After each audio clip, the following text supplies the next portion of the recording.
Добрий день, шановні пані та панове, друзі, колеги, усі ті, хто разом з нами тут в студії, і усі ті, хто стежить за нами віддалено. Я вітаю усіх на First Energy Storage Day. Ми зараз сьогодні з вами зможемо стати свідками того, як один маленький крок енергетичної кампанії перетвориться на великий крок для усієї країни. Сьогодні DTEK відкриває перший в історії України Energy Storage, першу промислову систему накопичення енергії, призначення якої потужні зміни у всьому енергетичному комплексі, в економіці, і я особисто дуже сподіваюся, що і в житті всього суспільства. Проте про все це ми сьогодні будемо говорити більш докладно і трошки пізніше. Ми сьогодні відкриємо систему накопичення енергії, відправимося на віртуальну екскурсію в Energy Storage, аби зрозуміти, що там насправді відбувається, і разом будемо міркувати над перспективами цієї технології і над нашим з вами енергетичним майбутнім. Сама Energy Storage розташована в Енергодарі на території Запорізької ТЕС. І саме тому з нами сьогодні на постійному зв'язку буде майданчик, який розташований просто поруч з батареєю, поруч із самою Energy Storage. Там сьогодні працюватиме мій колега Сергій Зенін. Сергію, мої вітання. І безпосередні учасники запуску системи накопичення енергії, з якими ми поспілкуємося вже за декілька хвилин. А зараз я познайомлю вас з тими, хто перебуває з нами в студії в Києві. Вітайте, будь ласка, генеральний директор DTEK Максим Тимченко. CEO Maxim Timchenko. Міністр захисту довкілля та природних ресурсів Роман Абрамовський. Заступник міністра енергетики України Максим Немчинов. Голова правління НЕК «Укренерго» Володимир Кудрицький. Аташе з питань торгівлі Посольства Сполучених Штатів Америки в Україні пані Ілона Штром. Старший радник з питань енергетики USAID Шукру Богут. Директор з інновацій DTEK Еммануеля Вольпе. Та директор енергетичних програм Центру Разумкова Володимир Омельченко. Мої вітання усім, шановне панство. А зараз ми зрозуміємо, хто спілкуватиметься з нами в Енергодарі. Сергію, вітаю вас. Ще раз мої вітання. Який настрій у вас перед відкриттям? Sergey, greetings again, and what's the mood as we launch the new system? У нас, звісно, настрій піднесений. Ми в передчутті справді історичної події. Нам дуже пощастило, що ми знаходимося тут в Енергодарі безпосередньо біля цього унікального продукту. Буквально за кілька хвилин тут розпочнеться новий етап розвитку української енергетики, і всі ми будемо безпосередніми свідками цієї події. Я по секрету скажу, що головну мотивацію я вже бачив зблизька. Witnesses of this event, and I've seen the station. I did not understand how it works fully, but I'm amazed by the technology. And I'd like to wish that you could feel all the energy through the screen. Your applause, please. And very soon we'll open this unique product. But now I will introduce who is here in this room. Dmytro Sakharuk, Executive Director. Голова Запорізької обласної ради Олена Жук. Олена Жук, the Governor of Zaporizhzhya. The head of the council, head of the council. Energo Ildar Saleyev. Eldar Saliyev, General Director of DTEK Energo. І всі ми, всі присутні в цій залі, дійсно щасливі і знаходимося у передчутті тієї події, яка скоро тут відбудеться. We are excited and we look forward to the event that is happening. But now, Anna, the floor is yours. Thank you, Sergey. Honestly, here in Kiev, I really envy you a little bit because you can really touch history where you are, if safety allows, of course. And we are here in Kiev. We are are watching remotely, and everyone who watches you remotely will be able to feel this historic step in our move forward. So we will begin the ceremony, and we begin our first Energy Storage Day. So as a host, Maxim Viktorovich, please address us. Ladies and gentlemen, welcome DTEK CEO Maxim Timchenko. Please.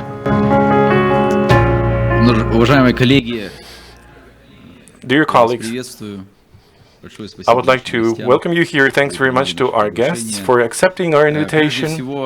First of all, I would like to congratulate you on the embroidered shirt day.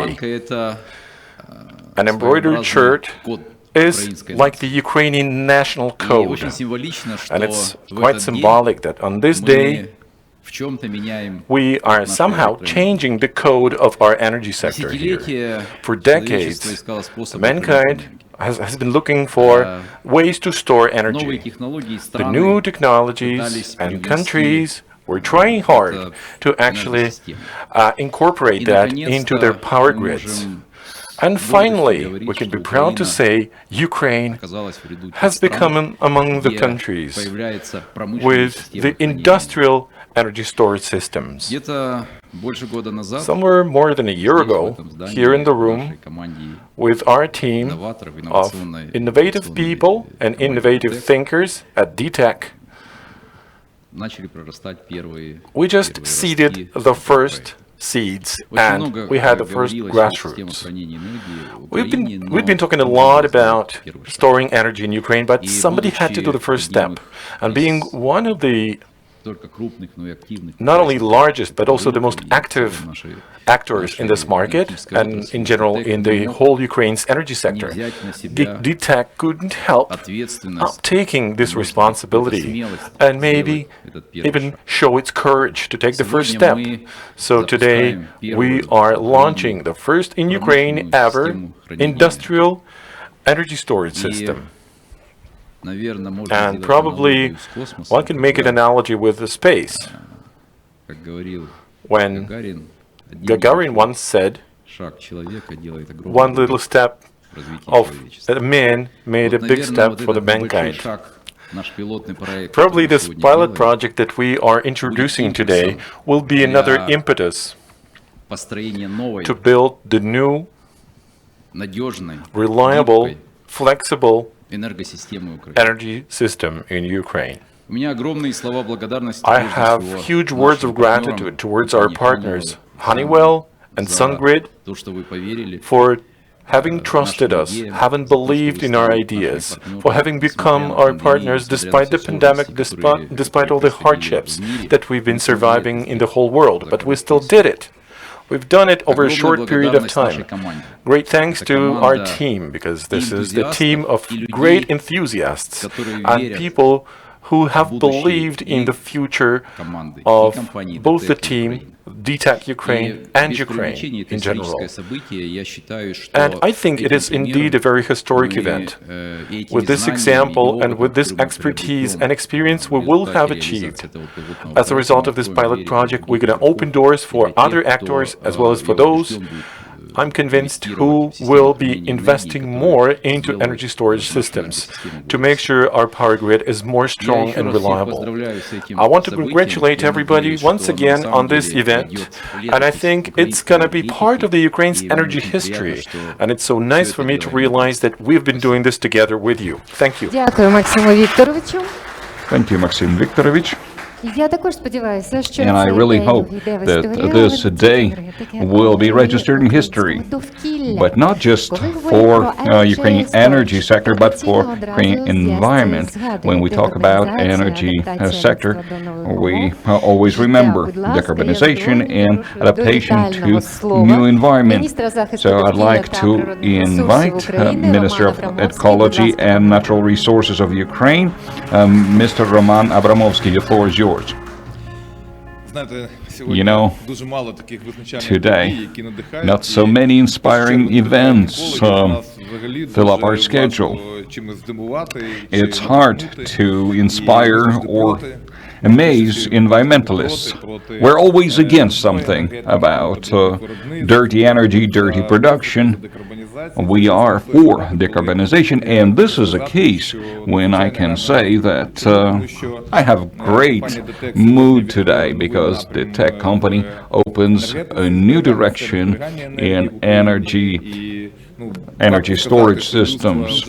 Of course, we need to say that societies, humanity, we know how to save resources, not just food, but oil and gas, other commodities.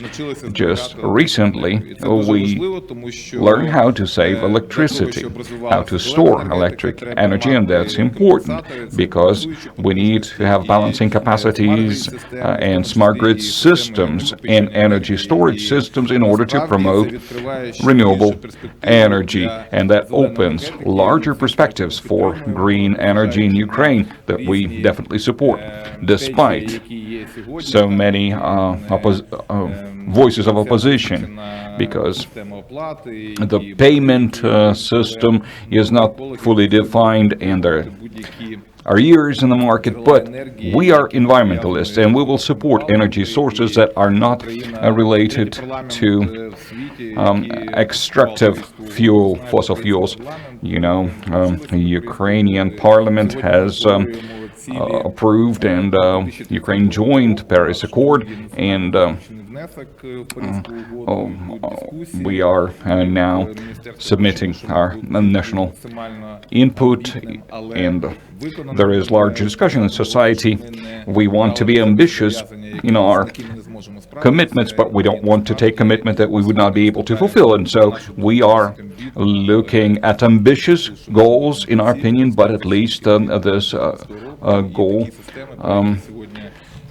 is achievable. A 35% decrease from 1990 level, 1 megawatt of capacity, 25 megawatt of volume, and we are sure this is just beginning, this is just testing our capacities, and I'm sure DTEK will not be the only company implementing these technologies into our lives, but they're the first, and this is prestige, this is worthy of respect, and I'm always saying that we have good attitude to everything that is clean, and we have negative attitude to anything that pollutes our environment excessively. And we are trying to work with all companies in Ukraine. Our cooperation is based on welcoming any effort to make our environment cleaner and more accessible to people. So I congratulate your leadership, all the partners who are joining us for this celebration. And this is a celebration and because we are moving to diversify our capacities and our new ways of consuming, distributing, and storing energy. And for Ukraine, Ukraine has joined the international community that moves on the way of decarbonization, the way of decreasing greenhouse gas emissions and other pollutant emissions. And this paradigm will not change for many years ahead. I've heard a presentation made by DTEK, and I've heard that the principles of the EG and the warm associated governance will actually be introduced by the company. And I would like to say that this is one of the components, one of the parts of that puzzles that will actually lead to the creation and this is actually tells that the direction that has been chosen by the company will actually be implemented into life. Congratulations, thank you very much, and it's a great pleasure of being here today. Thank you very much, Roman. And since in your speech you mentioned partners, to a certain extent I would like to continue talking about them. On our left we have a picture of the reason why we're here today. This is this system. You see there are two words, Honeywell and SunGrid. These are partners. These are the DTEK's partners who've helped create energy storage. Honeywell is the producing company of the storage system. This project was made possible in close cooperation with American partners. That is the very reason why I would like to give the microphone to the trade attaché of the US Embassy, Ms. Elena Strom. The floor is yours.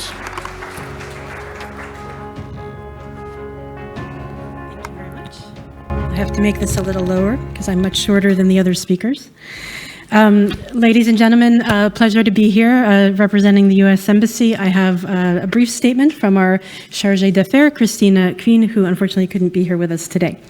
So as the commercial attaché or the commercial counselor at the Embassy, it's my pleasure to read the statement on her behalf. Ladies and gentlemen, Honeywell, DTEK representatives, and government of Ukraine leaders, I regret I could not be with you today to celebrate this important occasion. On behalf of the U.S. Embassy, I send you best wishes as you mark this important milestone. The U.S. Embassy is pleased to see Honeywell, a Fortune 100 technology company, continue to expand its work in Ukraine.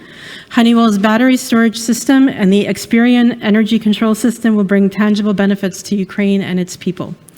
We welcome Honeywell's and DTEK's cooperation in this sector. Their work on this market-oriented battery storage solution will provide flexibility to the power grid with increasing interruptible renewable power generation, a system that will help maintain Ukraine's energy security, enable the integration of renewables into the energy mix, and of course decrease fossil fuel power generation. This project is yet another example of the excellent cooperation we have seen between U.S. and Ukrainian companies across many different sectors.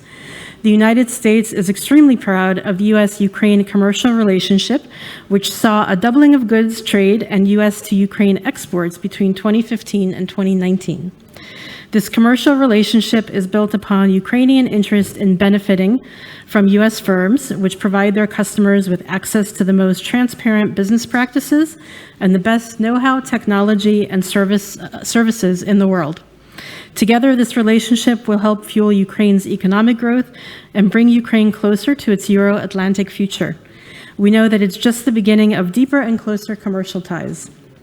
I want to congratulate all of you on your commitment to further investing in Ukraine, which translates directly to value for both the United States and Ukrainian economies. Thank you very much. Дякуємо, пані Ілона. Thank you, Ilona. And to continue this great cooperation that you've just spoken about, we have to mention yet another partner that has helped us to create the storage system, the SunGrid. And that is the very reason why I would like to show you the video by Adam Barboletta, head of the commercial department of the Canadian Embassy to Ukraine.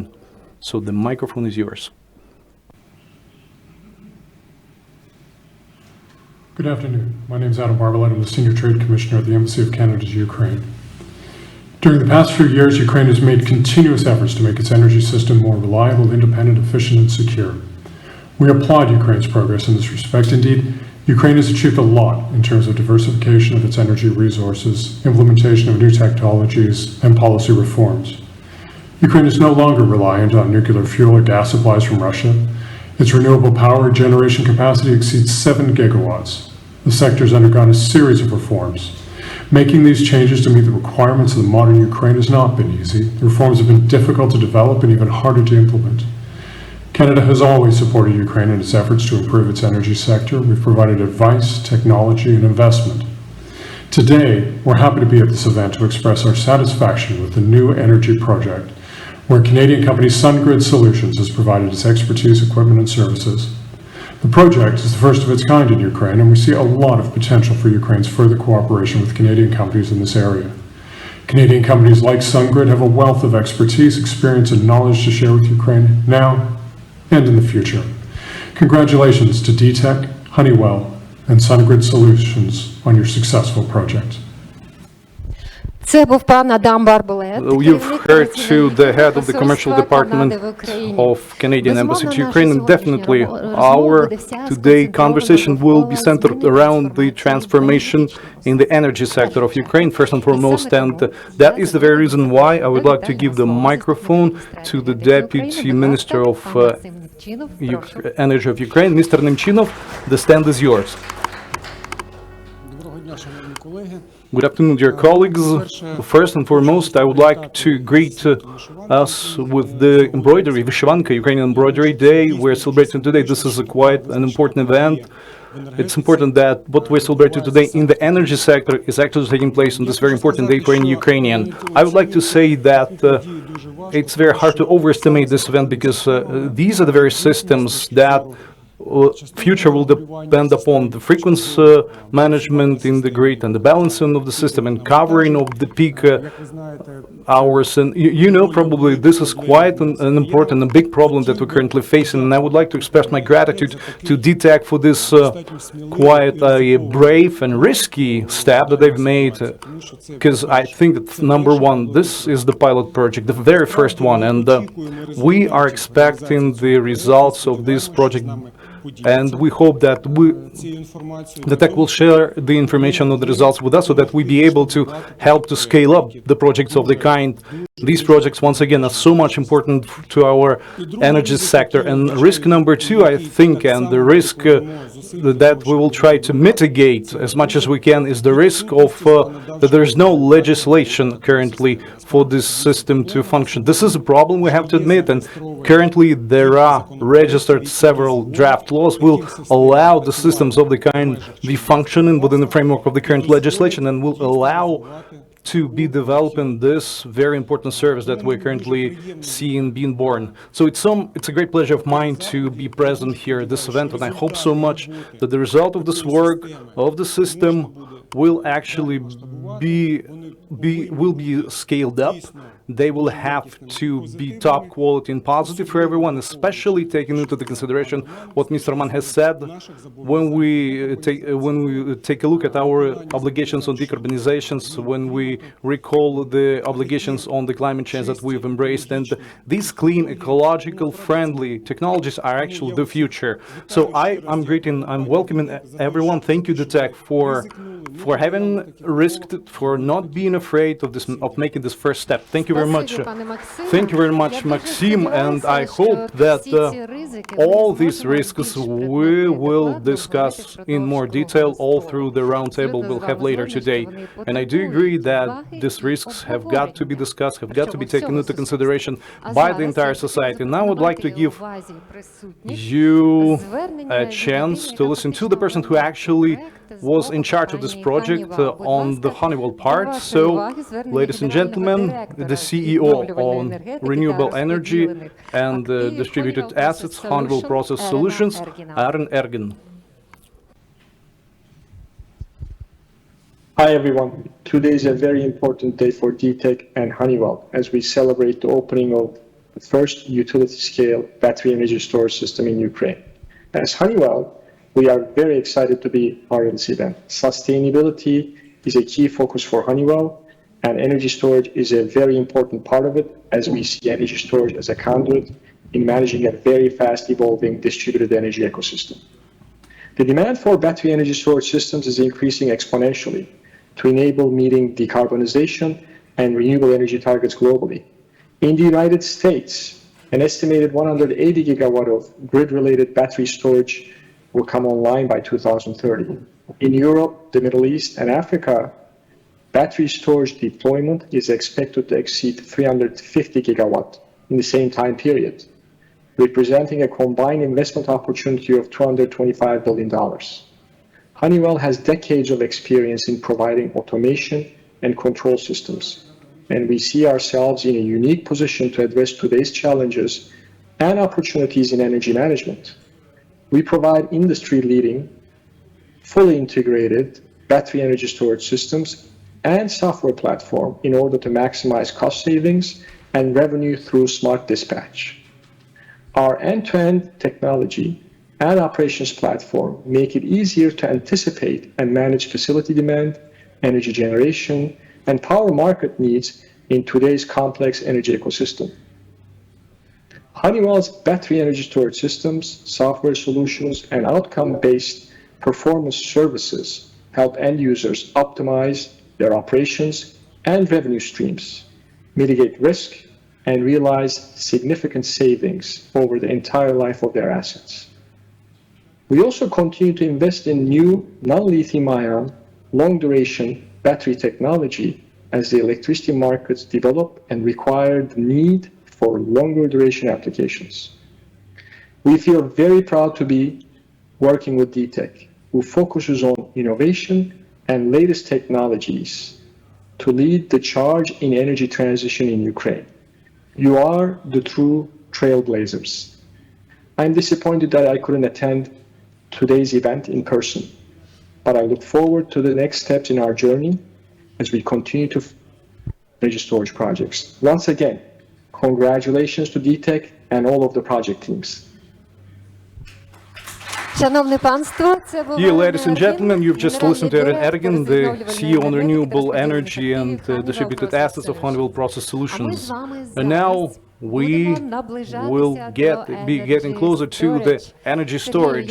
Sergey, what's up? How are things going in Energodar? Do you see energy going up? Thank you, Anna. Well, I can see it's going up higher and higher, and as you're getting closer, we are extremely close to this unique device. Thank you, Kiev, for all the words that you've said, and we've also got something to say, and I would like to invite to the stage the first speaker, Dmytro Sakharuk, the CEO of DTEK.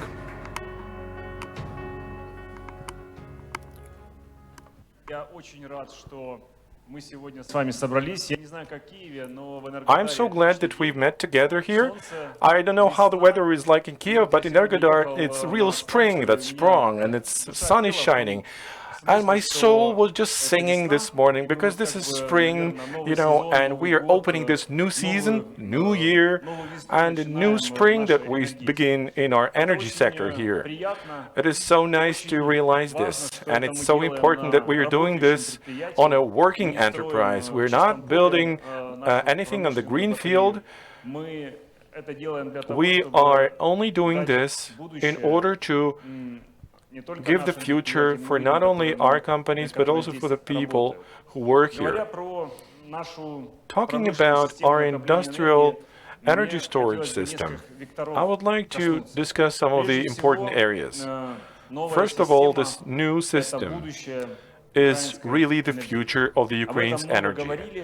A lot has been said about this already, and I believe that this is going to be just a little first step. And over years, maybe a year or year and a half, we're going to be opening already 50 megawatts of industrial energy storage systems.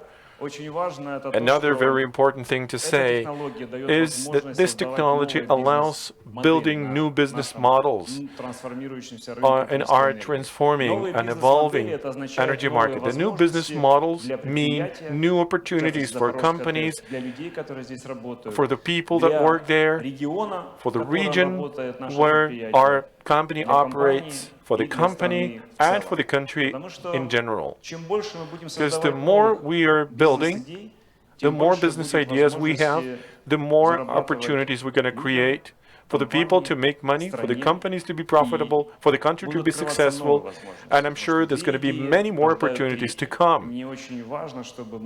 So it is very important for us as the company to get as much as possible experience and expertise in terms of those business ideas that we not only share with the ministry, but also with other business actors.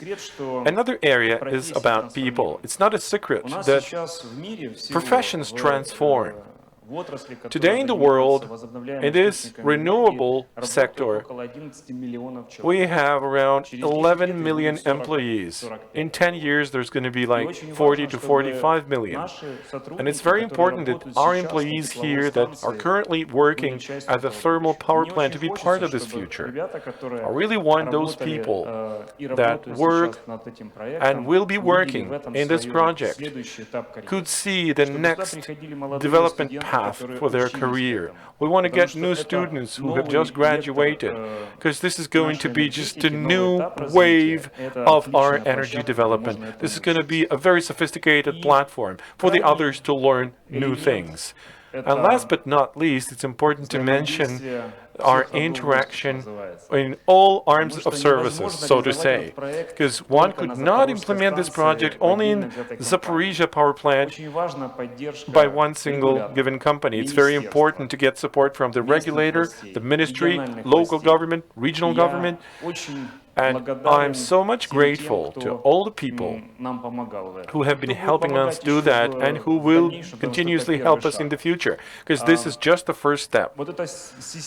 So this comprehensive cooperation helps change ourselves, helps change our country and do something new, something great.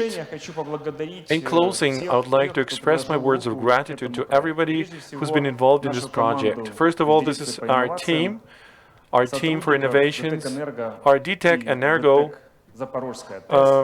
and also Zaporizhzhya Thermal Power Plant, SunGrid, and Honeywell. I would like to express my words of sincere gratitude to Energo, who has done a lot in terms of our cooperation. They developed a lot of requirements for the battery, to its design, and I'm sure we're going to have a lot of work to do in the future from the standpoint of regulating this facility and naturally its certification. I'd like to also thank a lot to the regulator for their active engagement in developing the proper legislative and regulatory framework. Thanks to the ministry for answering our endless questions. I trust this joint work together will also bring a lot of benefits for all the stakeholders. Thanks a lot to everybody. Thanks a lot to our guests. Thanks a lot to our government. We've never heard anything like, "Don't do that, guys. Stop." No, we've always heard, "Keep going." Thank you for this. This is it at this point, and it is my pleasure to very soon announce our industrial power bank as it gets launched in our power grid. Thank you very much. Thank you, Dmitro.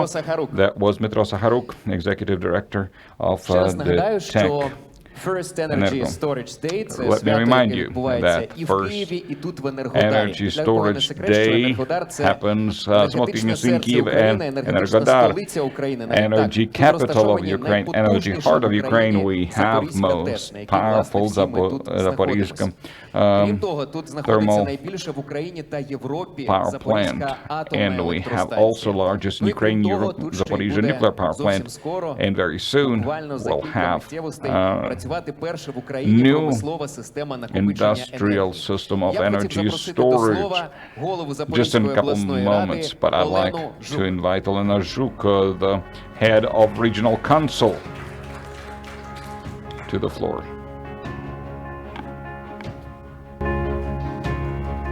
Dear guests, despite all hardships and all risks, DTEK company took this challenge, and obviously they won. They say that winners never lose chances, and it's really so. Knowing Ukrainian legislation and Ukrainian history, it's a miracle. What we're observing today is a real miracle. On behalf of the Zaporizhzhya Regional Council, I would like to congratulate DTEK company and your partners, companies Honeywell and SunGrid, on this amazing occasion. Шановні друзі, Dear friends, this is not just the breakthrough in history of our energy system. This is not just an impulse. This is a day that will really change our history. We are happy that the Zaporizhzhya Regional Council can join this effort and touch this event, actually. So we thank DTEK, we thank our partners, your partners. Thank you. Я хочу подякувати, звісно, пані Олені. I'd like to thank Miss Olena. Thank you also for your fluent English. Дякую вам.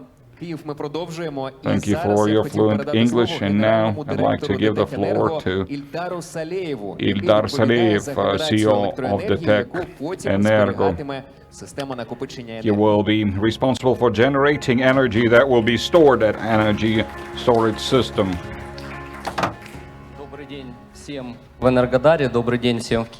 Good afternoon, everybody here in Kiev and in Energodar. We're being here in Zaporizhzhya Thermal Power Plant. This is one of the largest TPPs in Ukraine. It's a real flagship of the Ukraine's thermal energy. So the implementation and the launch of this first energy storage system, specifically here in Zaporizhzhya, is very symbolic. It is another confirmation that Zaporizhzhya TPP is a real flagship of Ukraine's energy sector. And actually, owing to the launch of the energy storage system, Zaporizhzhya TPP will be a real role model for all the companies within DTEK Energo and all the companies that are responsible for thermal energy generation. But it is also a role model for the companies and will show to them how it's going to link the demand in the market and the basic generation, I mean supply. It is a very important event today for the entire energy sector, and it's not only important for the Ukraine's power grid, but it is also important for the professionals in the sector, because managing the energy storage system, its maintenance, will require a new range of professionals, new specialists of a different qualification, and Energodar may become the first town, the first platform ever where we're going to train those people. We can see a lot of opportunities for the future to develop the balancing powers in Ukraine, and DTEK in general will remain to be our market leader from the standpoint of implementing innovative solutions and the most advanced state-of-the-art technology. The most important thing we have is our team, which has already demonstrated in this pilot project that we are capable in implementing such projects. And I'm so grateful to everybody who worked here on behalf of DTEK Energo, also for the range of companies within DTEK infrastructure for developing this project and implementing it, for actually adding the new page to Ukraine's energy sector and the new page into the history of our company. Генеральний директор ДТЕК Енерго Ільдар Салієв. Ildar Saleev, CEO of DTEK Energo. Що ж, тепер час Now the time безпосередньо до початку церемонії to відкриття системи launch накопичення the енергії. ceremony І of для цього я повертаю слово starting energy storage system, and I give the floor back to Kiev. Anna, the floor is yours. Thank you, Serhiy. Yes, we are all waiting, looking forward to official launch, turning this page in Ukrainian energy history to official opening, official launch of the first in Ukraine industrial-grade energy storage system to transform energy reality of Ukraine, to connect us without reverse to European energy dimensions, to new quality of the future, first of all. And the driver of such change in history would always be innovations and people. People and innovation, people who are not afraid of risking, experimenting, and in this case, these are people of Ukrainian energy. Energy sector, basic and historical sector of Ukraine. Over the century, new technologies launched to new growth points, and through innovations, DTEK made its significant input in development of Ukrainian energy sector. By transforming ourselves, we are transforming energy sector of Ukraine, and today, electricity is the foundation of our high technological and digital world, ensuring progress and making our life comfortable. But also electricity should be used at the time of production. And only now humanity learns to effectively store and accumulate this energy on industrial grade. And DTEK is not just launching first industrial grade storage system. We are launching new stage of transformation of Ukrainian energy sector. We are putting the new in the new growth point. We are charging Ukraine. DTEK Energy in Action.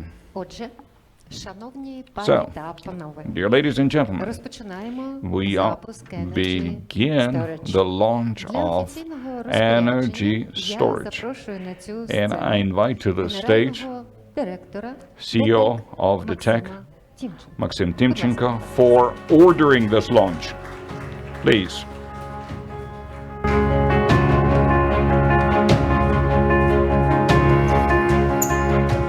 Прошу, на ваше розпорядження уважно чекає Energodar. Energodar is waiting for your order. This is even a surprise for myself. I think it was not even an order, but it was our joint start with this system to be launched. So, our colleagues that are now controlling Zaporizhzhya TPP, please, Dmitry, give an order.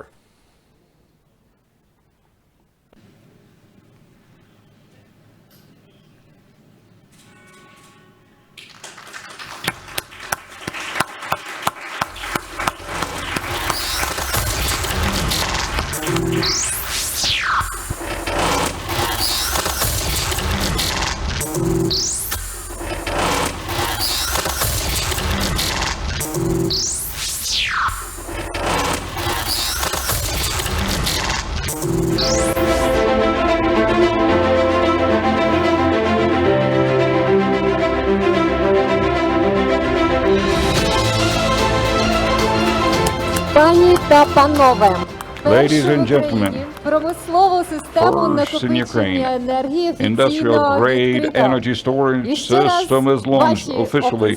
Your applause again and my congratulations. Сергію, як відчувається настрій What's the mood in Energodar? What's your feeling? Do you have the feeling of new downcount?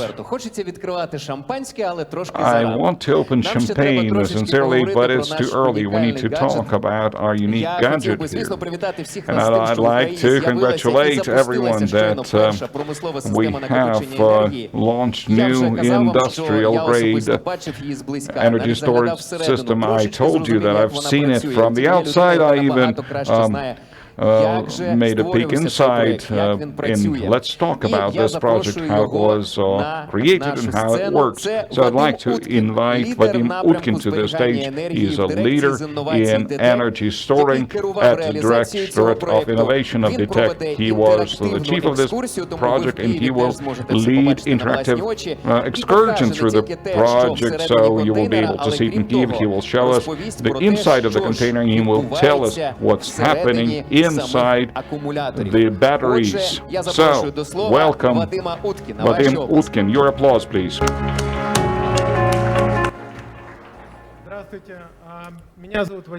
Hi there, I'm Vadim Utkin. I work with the energy storage systems in DTEK and DTEK Innovations, more specifically.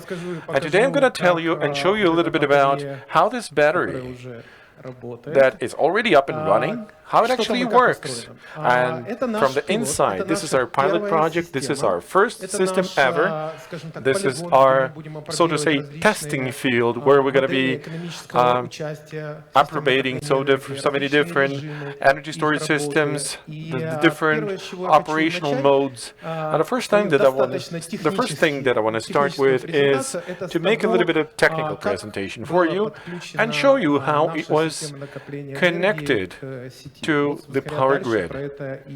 So actually, this is something that I'm going to tell you about. As you can see here in this animation, you can see that real, especially those who are in Energodar, we have two containers with the relay protection, and another one is actually power conversion module.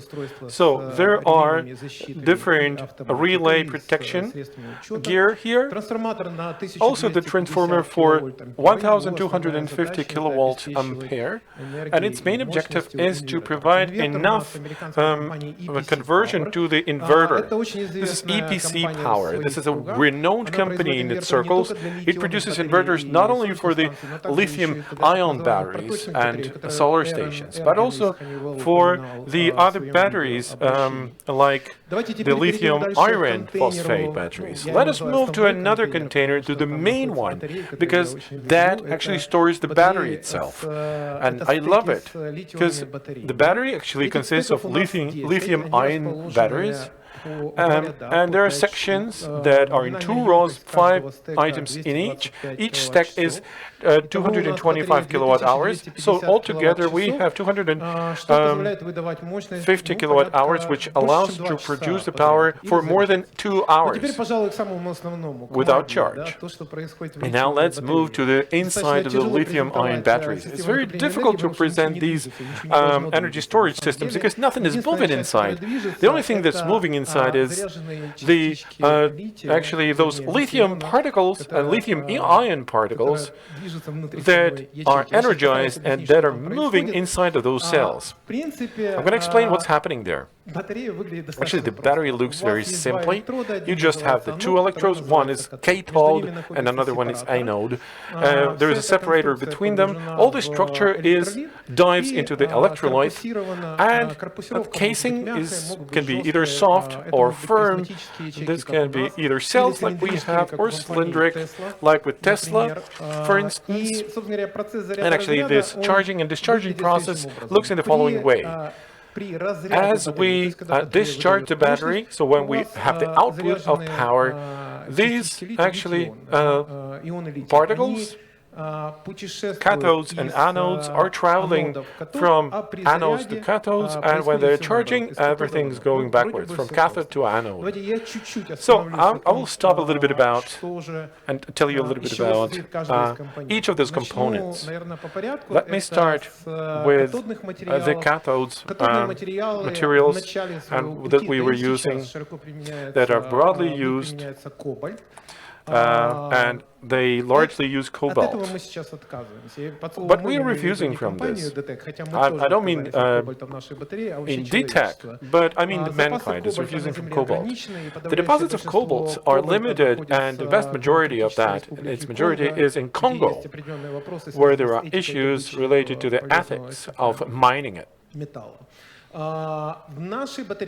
our battery here, we are using a lithium iron phosphate batteries. There's no cobalt inside, but they're quite reliable, they're safe, and they have very long-lasting duration. They're durable. And speaking about electrolyte, this is the part of the battery which actually ensures mobility of ions from cathodes into anodes and backwards. Normally, this is organic solvents. Well, so sometimes they add lithium salts like hexafluor phosphate, but its main objective is to create an environment to help travel those cations. As for the separator, it normally is made of cellulose or propylene, but its main idea is to be a dielectric, not to actually create any short circuits between the cathodes and anodes. On the other hand, this is a difficult objective, difficult task to actually have, even like make pores so that lithium ions could go through the separator. That's a different baffling task for it in life. And actually the last part of this lithium ion cell is the anode materials. They are normally the mixes of graphite and lithium. Now people are trying to look for better ingredients, and one of those brightest candidates is just sand. It will cut the cost of lithium-ion batteries. This is something that we're fighting for. So let us move to the discussion of temperature and temperature modes. Higher temperature is bad for the planet, and it is also bad for mankind, as we have seen. So it is bad for the batteries. So lithium-ion batteries work in a broad temperature range from -20 to +60 centigrade. But of course, those are extremes. I would say the best temperature rate is between 15 to 35 degrees. At lower temperature rates, you have the lithium that converts into something like gel, and actually that discharges the battery much faster. If you have not a very expensive electric vehicle, you can see that in winter you cannot travel as far as you can do in summer. The temperature inside of this container has the range around 20 degrees centigrade, and this is the best temperature, according to our belief, that will let the battery last long and be safe. Of course, the battery cannot be uncontrolled, and of course, this is about software at this point. We are working with SCADA from Honeywell. It is called Experience. The main objective of this SCADA system is to collect data from all the sensors that are available in the battery, and its second objective is to exchange the data with the other data systems. So, in closing, I'd like to say that I really hope that this is going to be the first and the last megawatt. This is not going to be the first and the... No, it's going to be really the first and the last 1 megawatt capacity facility, and all the others will range from 10 and higher. Thanks.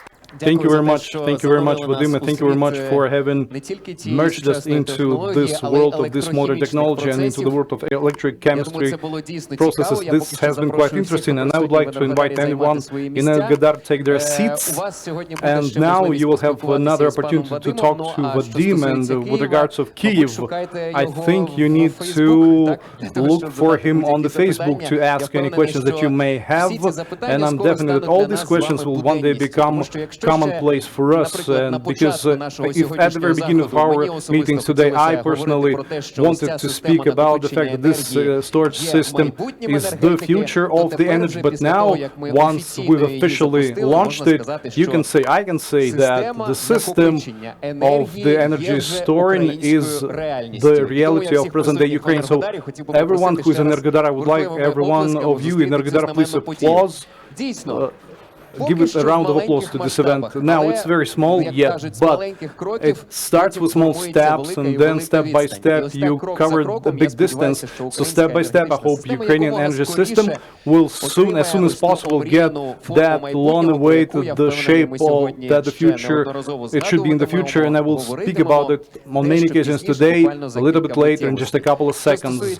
With regards of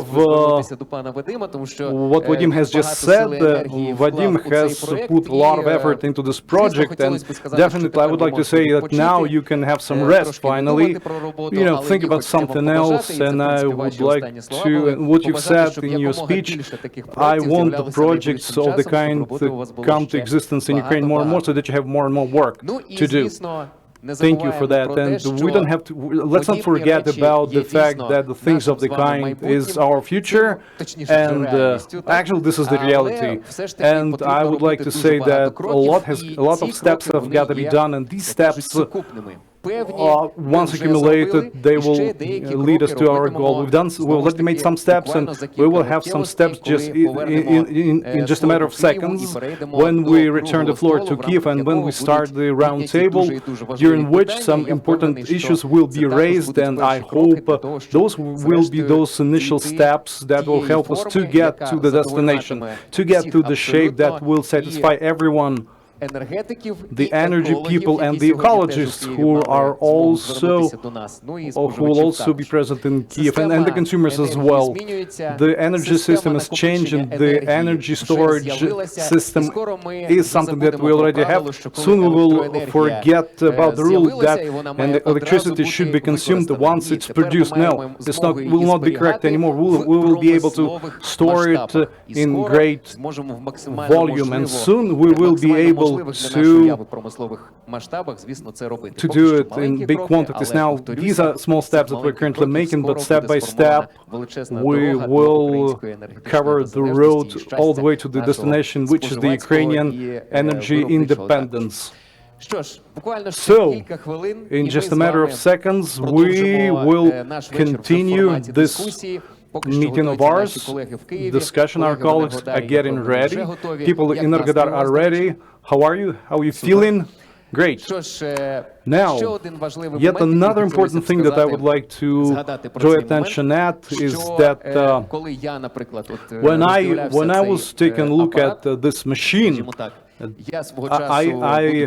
I, being a student of Polytechnic University, I couldn't think that I one day would be an engineer.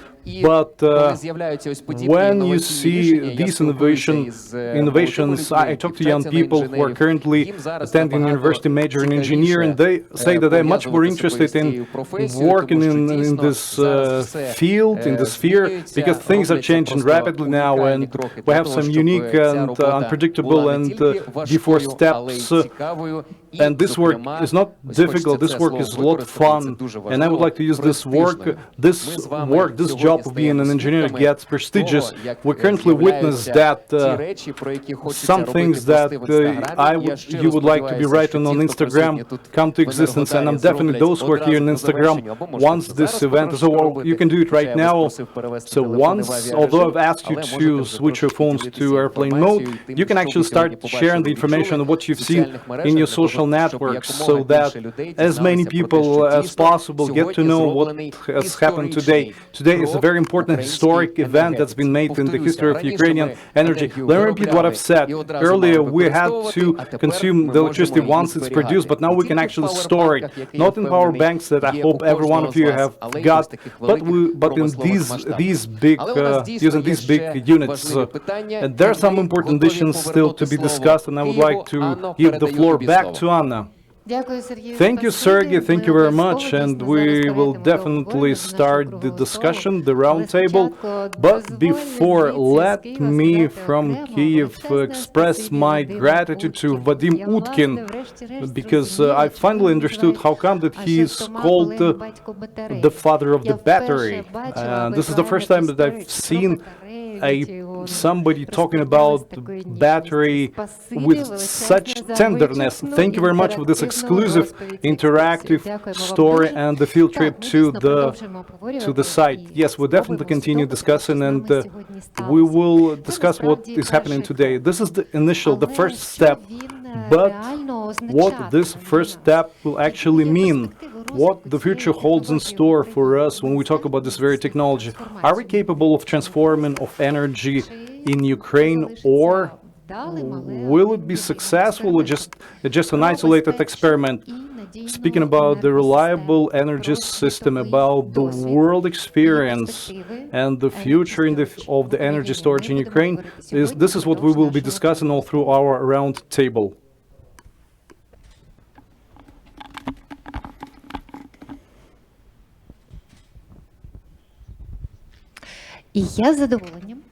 And it will be my pleasure to introduce participants of this round table.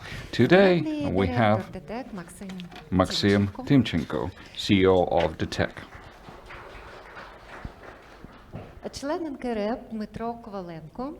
Dmytro Kovalenko, the member of the regulator, Заступник NERC, міністра енергетики України Максим Немчинов, Maxim Timchenko, Deputy Minister of Energy of Ukraine, голова правління НЕК «Укренерго» Володимир Кудрицький, Volodymyr Kudrytsky, the chairman of the board of Ukrenergo, старший радник з питань енергетики USAID в Україні Шукру Богут, Shukru Bogut, senior energy advisor of the а також USAID, директор енергетичних програм Центру Разумкова Володимира Мельченко. and Вітаємо вас, Volodymyr шановне Melchenko, панство.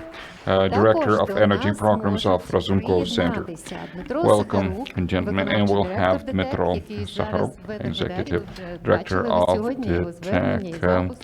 Energy, Також and Ільдар you've Салієв, генеральний директор ДТЕК Енерго. В залі тут Ільдар в Києві Салієв, присутні Еммануела Вольпе, директор з інновацій DTEK ДТЕК, Energy який також буде CEO. радий відповісти на ваші запитання. And we also також have зможе приєднатися за потреби Вадим Уткін, якого я ще раз хочу сказати Emmanuel величезне Volp, спасибі. Chief Innovation І, безумовно, Officer DTEC, можливість поставити and запитання Vadim отримують Utkin will be мої able to колеги join us. журналісти. He's Є energy тут в storage студії. Будь leader. ласка, And I'd панове, я like to надам вам слово. welcome journalists in this Присутні studio. модератори, які We have підійдуть до вас з moderators who мікрофонами. will come with І так microphones само and я you can ask звертаюся your до questions. колег Also Енергодарі. address Будь ласка, colleagues у вас in також Energodar. буде You можливість also звернутися до will have всіх, opportunity кого я назвала, to хто є в студіях в address Києві, хто є разом з everyone вами на whom I Енергодарі. mentioned Будьте уважні. in the Отже, studio панове, починаємо. І of спочатку, Kiev or можливо, studio я буду of просити вас, Energodar. So, спробувати разом окреслити let me ставлення до того, ask you що to відбулося. explain Нам your потрібно attitude to розуміння, what про що has насправді. just happened.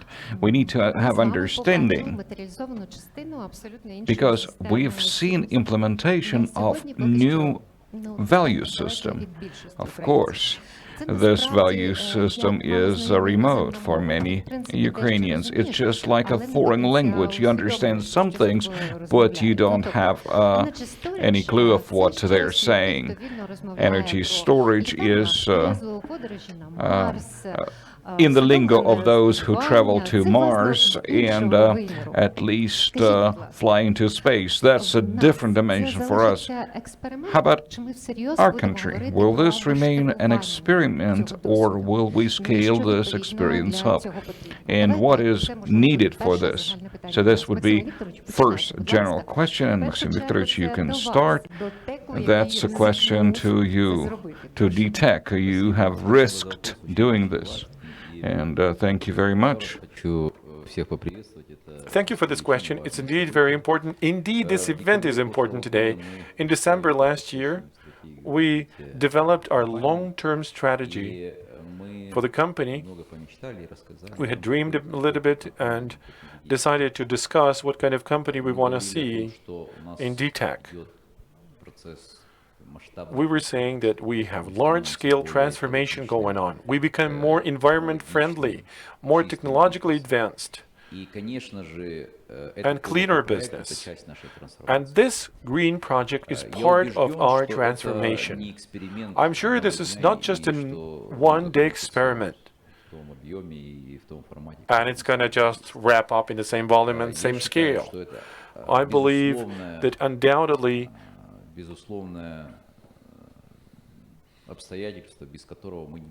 this is something that we cannot talk about the future without.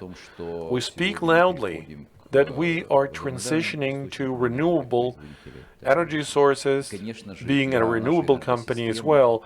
For the Ukraine's power grid, setting such an ambitious goal will not be possible without the ambitious plans like this, without the system that raise flexibility of our grid, that help control and manage the volumes generated from wind and solar.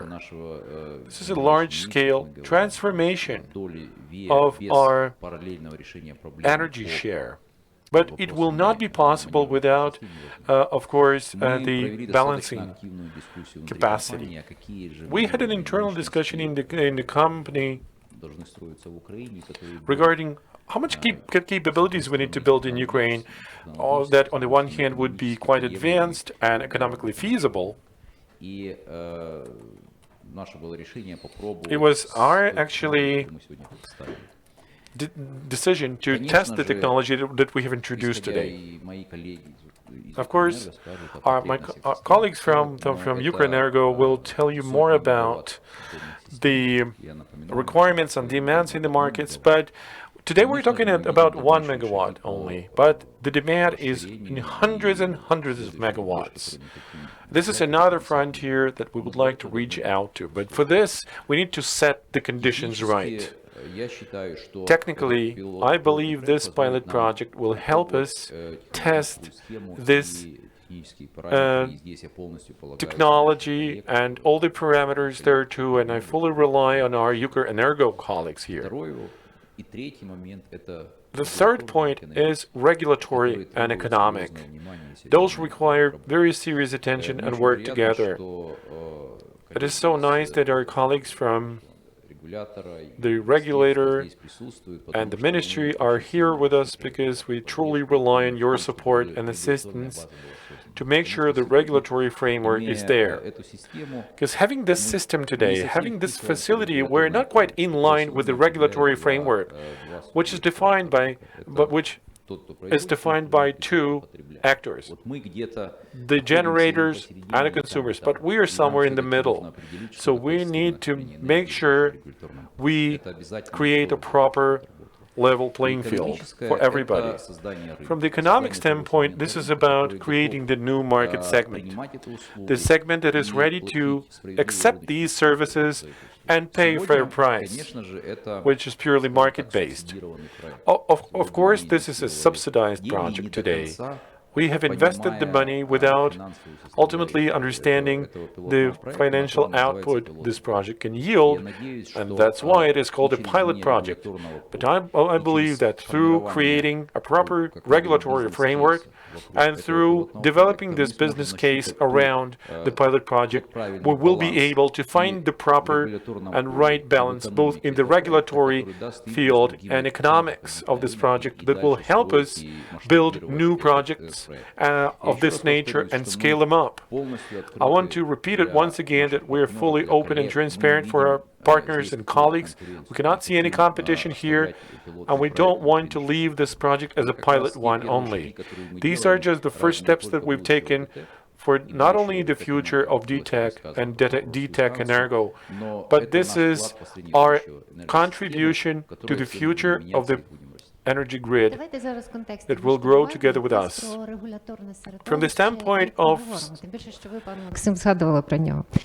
In the context of regulation, we will talk about this. Of course, you are setting the rules of the game. Volodymyr, you are dispatcher of energy system of Ukraine. You manage energy system of Ukraine. So my question is, you impact regulatory environment. So tell me, please, do you need energy storage? Does Ukraine need energy storage facilities? And how do we properly define their status? And you have announced these problems, Mr. Maxim, so how do we improve our legislation? What new norms we need to introduce? Because I understand there is no legal status for this phenomena of energy storage. Mr. Maxim, will you start, and then other colleagues will add? Thank you for the opportunity to comment and for the question, of course. Really, for today, we have this situation when a company goes ahead of actions of the government. The government is still thinking, and company already is creating. And it's true, the work of the storage facility is not regulated within the market. We need to recognize that our legislation does not have a notion of energy storage system. We have producer of the energy, we have consumer, but we don't have the definition or notion of storage. how can they work in the market? It's not clear, although everyone understands how important and how necessary it is for the system and for the market. So let me clarify. Ministry is just forming policy. We are not setting the rules. Rules are defined by National Regulation Commission. But ministry has right of legal initiative. So we can form policy and we can explain what way we envision market development, how we see development of energy sector of Ukraine. I'd like to say that implementation of such projects is fully matching the vision policy that is formed by the ministry today. I'd like to say that it's not just by the Ministry of Energy, but also by the Ministry of Environmental Protection and Natural Resources. That's our future. We need to take care of our future. We need to take care of environment. We need to take care of the health of our children. And these projects allow us to look more optimistically into the future, expecting that we will have a chance, we'll have a way to stop climate changes that we see these days. Talking about scaling up of these projects, we look forward to getting first results. And we need to understand whether we can expect large number of such projects, how these projects would impact energy market, how they will improve stability and sustainability of energy system. Because we can model anything, we can design anything, thinking that the more storage projects will have commissioned, the simpler our balancing would be, because we can make the timetable of energy consumption and production.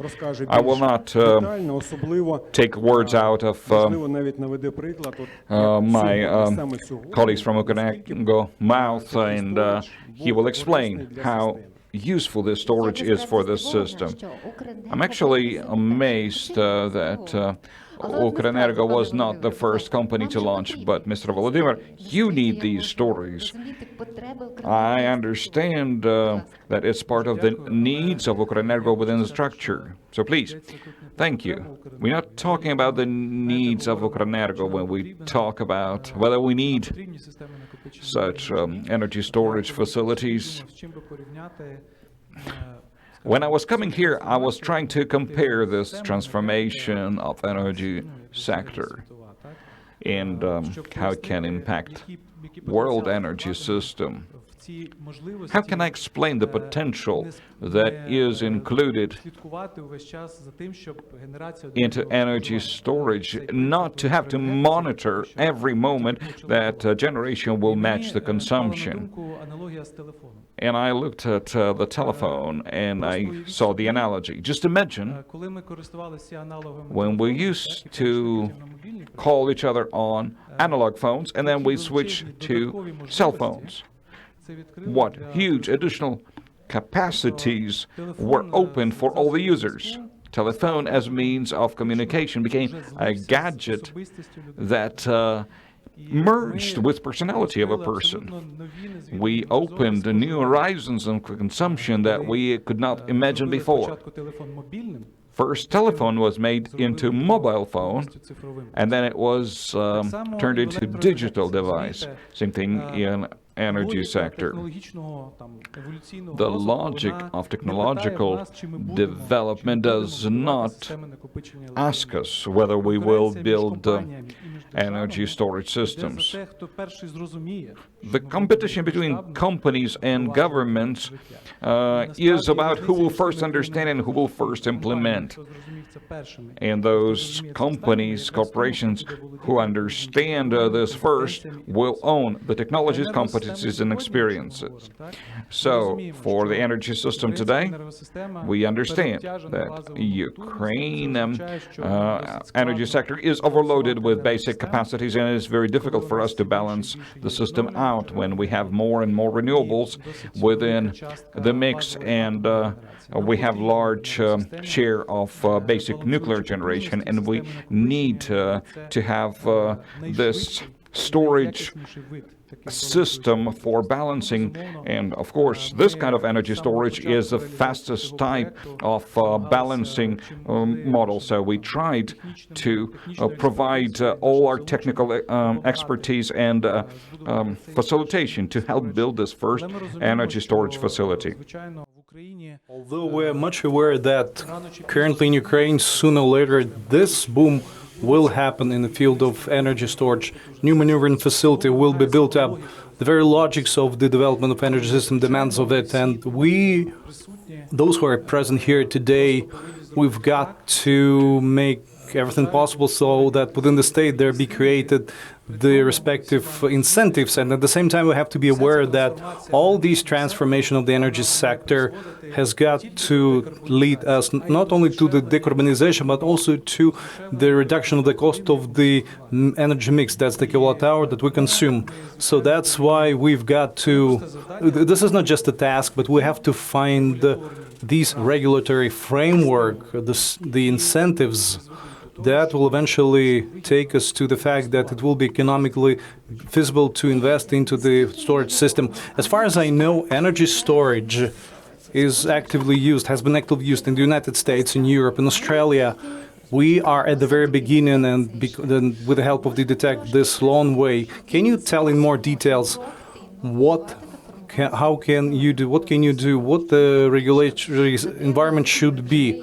And this is something that already exists in Ukrainian energy.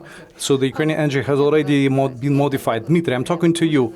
How can NKREKP and NERC can help in this? So thank you very much for your question. First and foremost, I would like to say that DTEK has done a great job, and we as a regulating company, better than anybody else, understand that it's been difficult to make a decision into investing and being leader in the matter, provided the environment that we're currently living in. It's so much important, and I think, and I've lived for many years in the field, in the sector, I see that we reach the right result by means of certain steps, practical steps, theoretical steps, very well thought of steps, and it is so much important that these steps be made by somebody. Another thing is that definitely the shaping up of the regulatory base, which we are engaged in developing. And Viktor Sakharuk, thank you very much.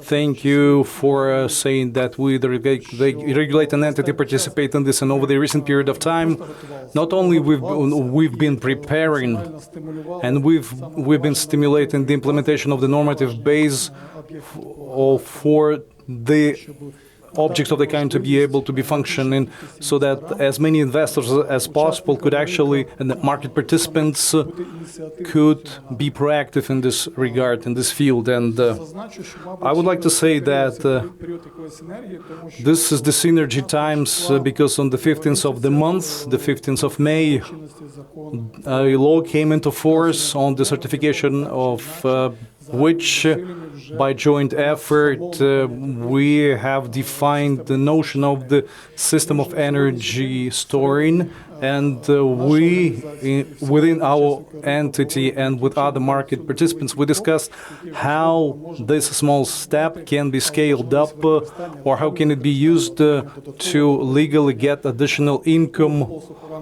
by providing additional services and by transforming of our energy systems within the framework of this definition, which is there in the normative legislation.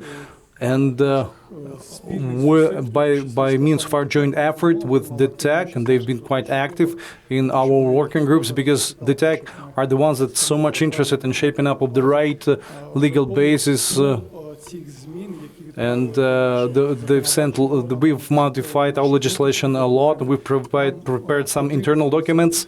We needed this push, and these two push that have happened over this period of time, the adoption of the law and today's event, are so much important, and we will definitely be continuing developing along with the world community. We cannot be separated from the rest of the world. We are part of the world, and these are steps that we are currently making, and I hope we will make more of those in the future. So you said not being separated from the rest of the world. Good idea, because there are communities which actually started their journey, and they've already made some steps, and they have some experience.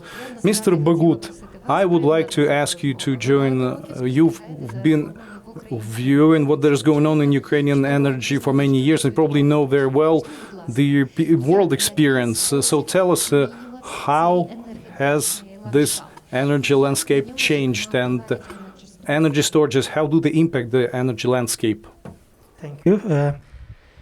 First of all, I would like to express my appreciation to be here today and for the launch of the first market-based battery storage application in Ukraine, and utilizing the US Honeywell technology, and also very pleased for being together with this distinguished panel with our host DTEK.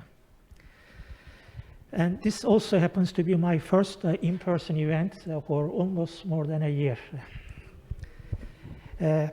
We see the emerging battery storage technology as an essential part of system stabilization for frequency control, in addition to currently available and working spinning reserves for the ancillary services market. USAID is a development agency of the US government, so our activities are related to development and reforms. So I would like to take this opportunity to mention what USAID and USAID's energy security project did in this area to help Ukraine. First, we work with Energo, my colleague, and New York regulator on testing and certifying the country's power plants, including thermal, hydro, and nuclear power plants. This effort supported the opening and the development of the ancillary services market in Ukraine. I'm glad to say that the tests and the certifications resulted in meeting the Ukrainian grid code requirements for automatic frequency control reserves, and at this time including the frequency containment reserve and frequency restoration reserves. And it's also very commendable that Energo has established and operating an ancillary services market, which with success including providing a market-based and competitive approach towards the provision of ancillary services. Energo dispatch current tariffs include about 9 billion hryvnia of annual budget for automatic reserves. And this is equivalent to about $325 million annually for the current ancillary service market. Secondly, our energy security project assisted the regulator, New York partners, and also Energo with technical and economic analysis, enabling the pricing for the ancillary services products and providing more incentives for automatic type reserves, such as FCR, AFRR, or the battery system that is started today with DTEK. Thirdly, the energy security project developed a new methodology for monitoring of ancillary services, which then implemented which when it's implemented will significantly improve the current monitoring approach and facilitate the European Power Grid Integration, or the ENSOI. This methodology was successfully tested with actual power plant data and is expected to be in place following the adoption by the regulator. We support market-based battery storage systems. As an example, we are providing technical support for Hydroenergo's hybrid solar and battery storage project. The project includes installation of battery storage at 5 hydropower plants with solar panels as backup supply in low water conditions. The project does not require a construction or a power purchase agreement. It will compete in the ancillary service market, and according to our expectations, it will also reduce wear and tear of the hydropower turbines. It's a market-based solution and designed to work in the already existing ancillary services market. We also understand that the sudden and very fast integration of significant amounts of renewable energy, and mostly from intermittent solar and wind power plants, resulting in power grid flexibility issues, in addition to financial issues. We produced a study about grid flexibility issues in last October. It's available at energysecurity.org website. There is more work underway utilizing the resource adequacy concept, which is critical to quantify the extent to which the power system can handle resource intermittency, and most importantly, what solutions are available that are both least cost and support of a market-based approach. We look forward to providing further information in the near future.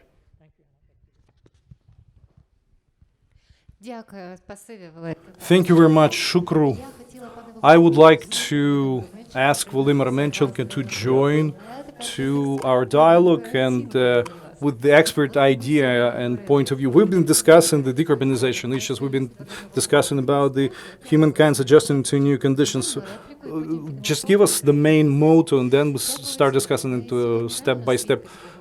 We are witnessing a big energy transition. This is the very beginning, from the big consumption to the absolute, totally different new type of quality, new quality type of energy in society, decarbonization, and so on and so forth, you name it.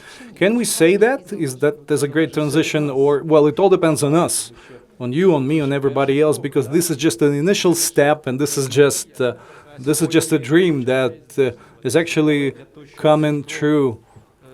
But for this step to be a strong one, the energy storage has got to become a commercial project. For that, a lot has got to be done. And I would like to say that the renewable source of energy development and the achievements of the climate neutrality objective attainment, that's the Ukrainian Green Deal, it's not just a matter of this is not about energy only. This is about developing and structurally changing the entire economy of Ukraine. Because if there's no good quality switch to the Green Deal, we will not be able to compete in metal production, in agriculture, in other branches.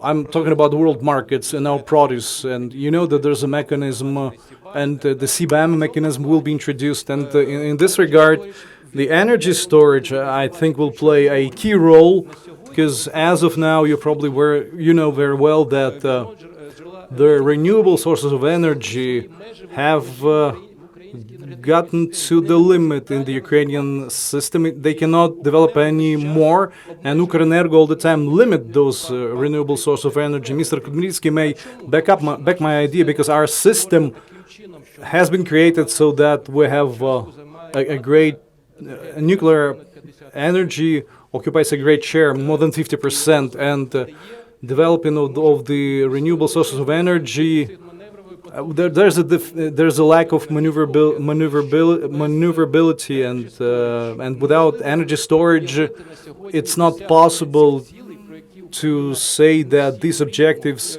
that we all dream about are attainable. I'm talking about the climate neutrality. I would also like to say that energy storage is one of the most dynamically developing markets in the world, and if in the world there are roughly 10 gigawatts of capacity of energy storages, according to some predictions, forecasts done by world expert agencies and consulting agencies,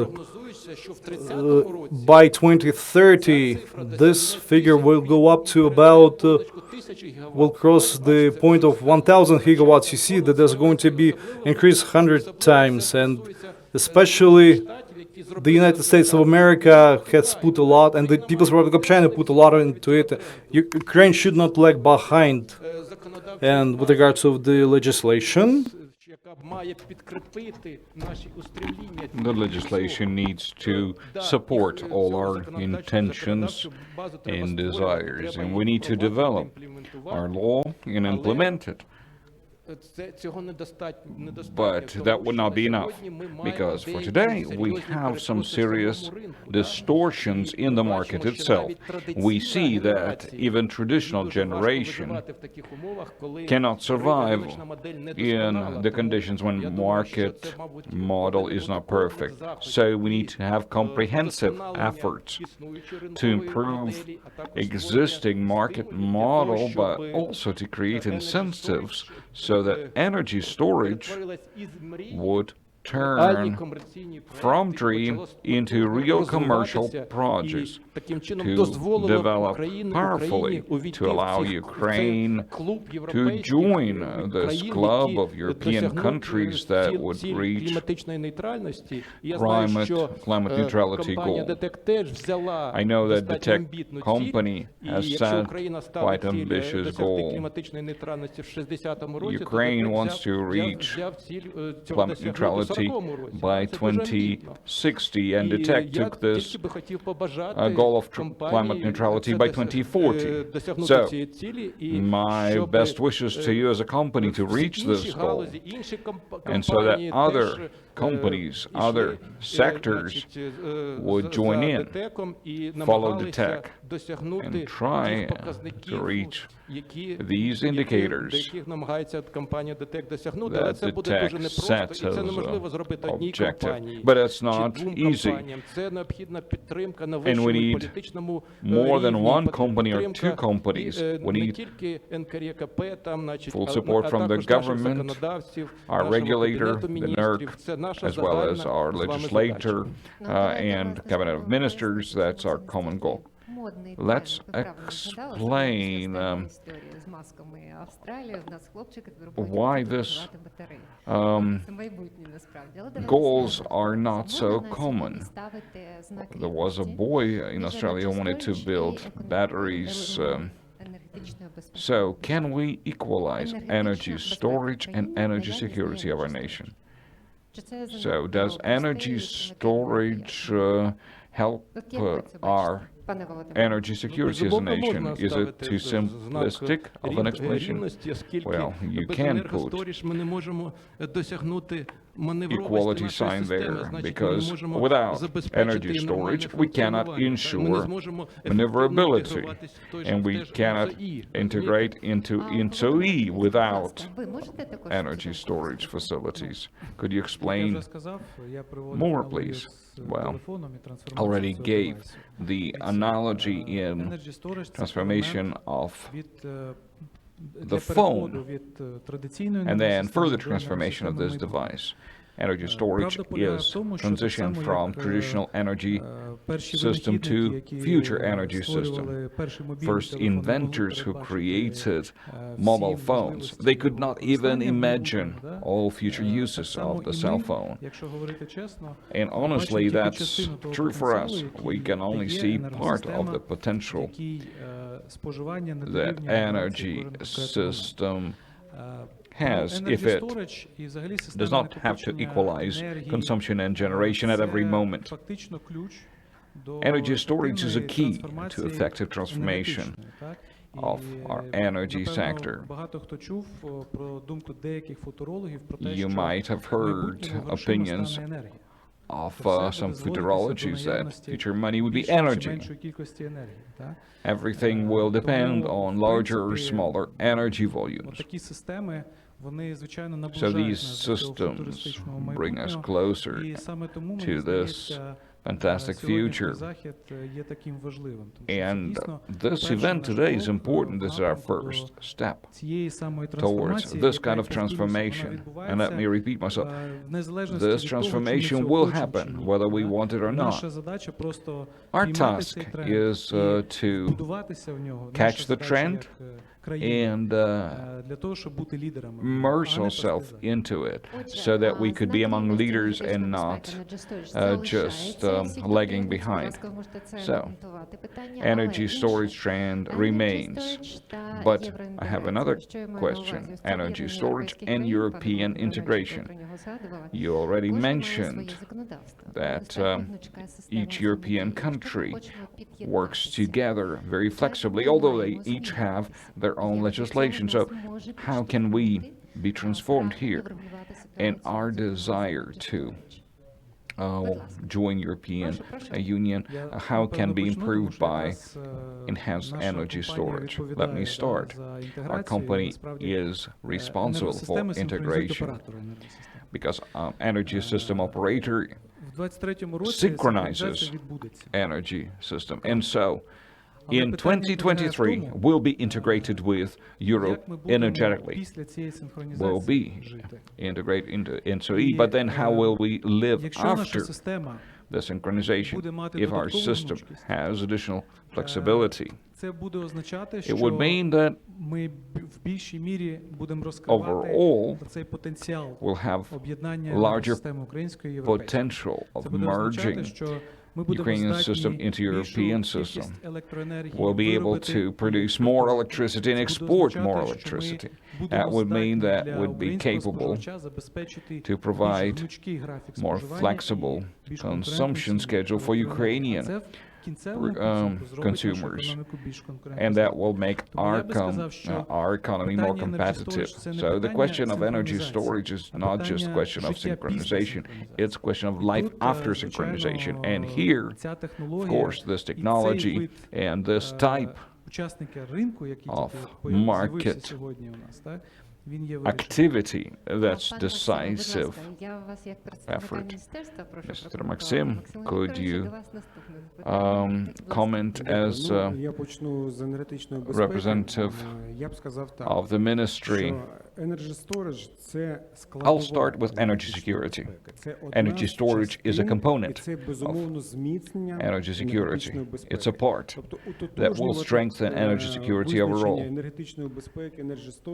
I would not put a quality sign between those two notions, energy storage and energy security, because actually energy security concept has many components, many notions: safety of production, security of generation, security of delivery, security of consumption, and security of storage. So our energy security is strengthened by better storage. But talking about legislation and how our system will work after synchronization, first, I'm very glad to hear from Volodymyr that we will be synchronized in 2023. This is our goal. I think we'll be synchronized and full stop. Yes, we support it 100%. I'm sure that with through joint efforts we'll do it. But we need, before synchronization, we need to show stability and sustainability of our system within isolated regimes, and energy storage will help us to prove that our system is sustainable, it's stable, and it can work in isolation. And then it can be merged, synchronized. This will be additional argument, additional competitive advantage. compared to other producers in other countries. Let's remember that environmental aspect of production, storage, and use of electricity, environmental aspect of full cycle of energy system will be competitive advantage, no doubt. And this is a path into the future. So the ministry, as policy-making agency of the government and our regulatory commission, we need to catch up, because companies go ahead and exceed the work of the government. So we need to help our companies to become more competitive. Now, could you explain, you moved ahead, is it a conscious step, and what are your thoughts about integrating with ENTSO-E, European energy space? Another topic I'd like to raise for everyone, these are renewable sources of energy and energy storage, please. I would like to start with the synchronization. I think it is difficult to overestimate such an opinion raised by Ukrenergo. We can only applaud it, and I'm so confident. And you are so confident that we're going to synchronize with ENTSO-E. This is something that many people have already been discussing for years. We believe that connecting to ENTSO-E, it's probably an event of similar nature like today's, from the standpoint of new things happening in our country. And regarding the future of the energy sector, I think if we become regulatorily, economically, and physically part of the European Union's energy market, I'm sure this is going to give an impetus to transforming the Ukraine's economy in general. Because without taking into consideration the decarbonized economy and climate change that is so much fostered by the United States and the European Union, as well as other countries, it's not going to be the good path for the future. These ambitious goals, of course, would be impossible to implement without the active development of green energy. We had quite a substantial breakthrough in solar and wind power plants over the last years. So I'm sure we need to keep up this momentum, and I'm sure this is the objective of government today, to create the right and balanced support mechanism to promote green generation without sending negative signals to all the investors that have already been doing this work for years now. Ukraine has all the grounds to say that there are sectors where our country can be indeed the role model.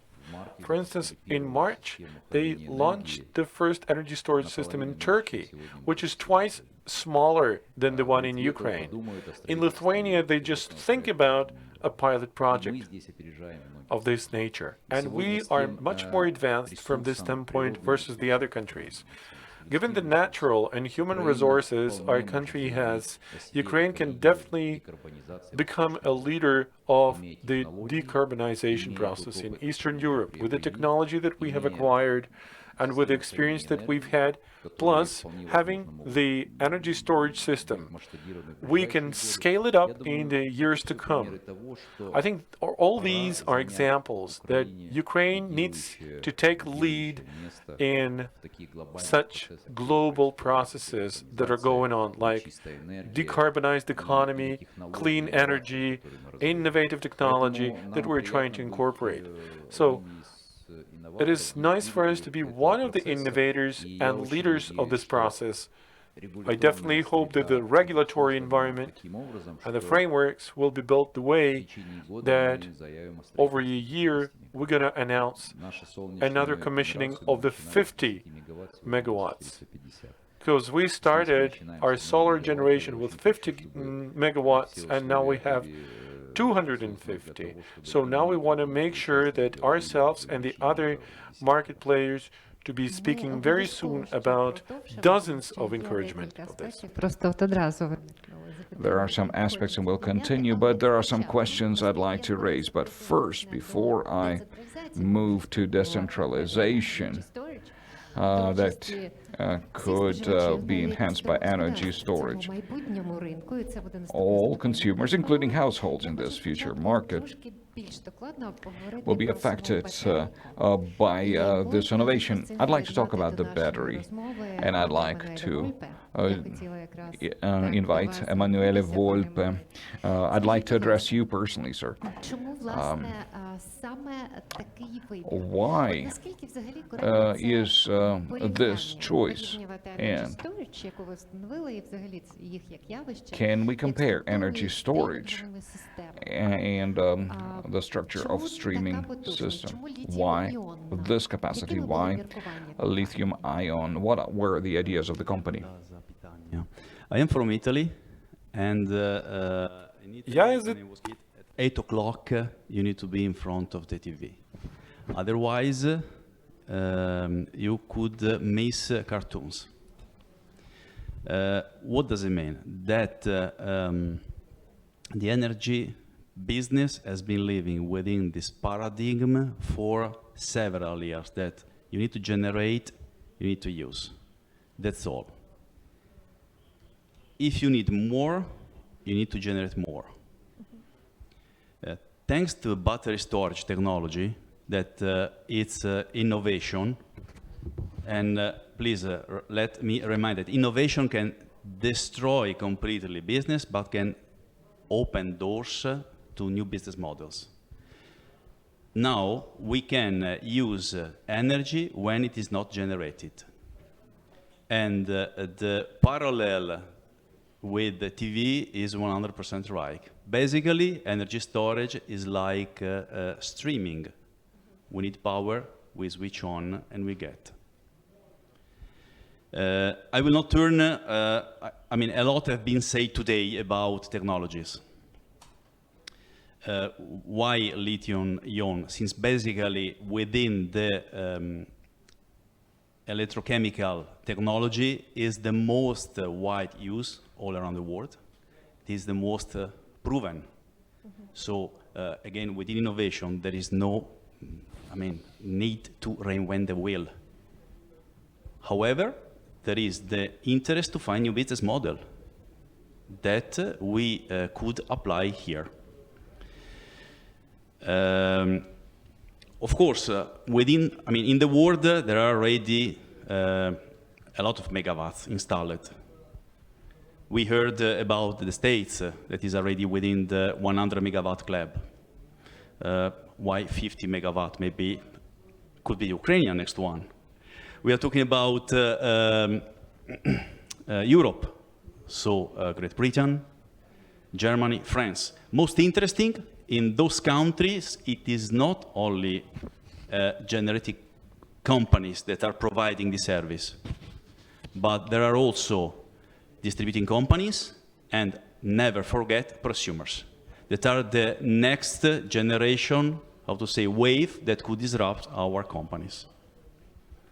Thanks a lot. Дякую. Спасибі, пане Еммануелі. Thank you very much, Manuel, and I would like to ask Energodar join us. Energodar, I hope you hear us. And please, Dmitro Sakharuk, and I hope you're live from Energodar. We're listening to you. And my question is the following: models that DTEK will use in battery storages, energy storage, the one that has just been launched and the one that has been commissioned, and for the sake of discussion of which we have gathered together, what are the models that you are going to be testing, and how will you be using and testing it at this pilot stage of yours?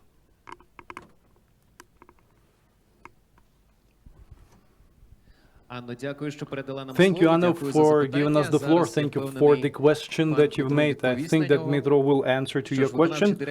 The executive director of DTEK. So. Thank you very much for this question. While we were listening, a lot of events have happened here. We had a thunderstorm here, then we had no sound, and then it was restored. So it's a whole, crazy movie here. Regarding the business model, to be honest, we've done a lot of very serious homework. While our people were building this, our analytical team has designed around a dozen business models, from very simple ones, from arbitration, balancing our own capabilities and needs. Actually, this is a commercial secret, so I'm not going to be disclosing all the details with you at this point.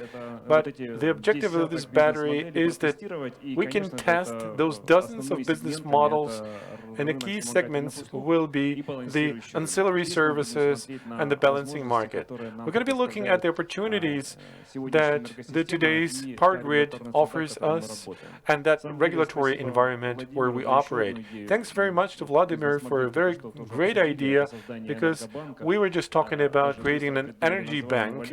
We even created a currency. It's going to be called DTEK Watt. I think this is quite a good business model that we're going to test. But when talking about the conditions, indeed, we need to have the support from the regulator, first of all, for this battery that we have launched today to be available in the market. And for that, we need to actually upgrade and update our regulatory framework and legislation, because based on the law that was passed, that bill can already be amended until the comprehensive legislation is passed. And this will help us today and tomorrow to make the experiments with the models that we have developed so far. I'm sure our colleagues from Energo will help us to certify the battery. And also we're going to test the different modes, and it's going to have an influence on how the battery will operate in the market. So here I can see that there are a lot of opportunities out there. There are a lot of options available. Hopefully in a couple of weeks or months we're going to have maybe a dozen more business models that will help us think about something new. So if you're going to be inventing them with the speed that you're currently having, there's no doubt that you will be successful. Currently we are talking to Energodar, and I would like you to give the microphone to Eldar Saleyev, because there is an important question that I would like to ask you. You are currently in the territory of Zaporizhzhya Power Plant, thermal power plant. Speaking about energy storages, what do you see the future will look like? I'm talking about the thermal power plant, thermal power production.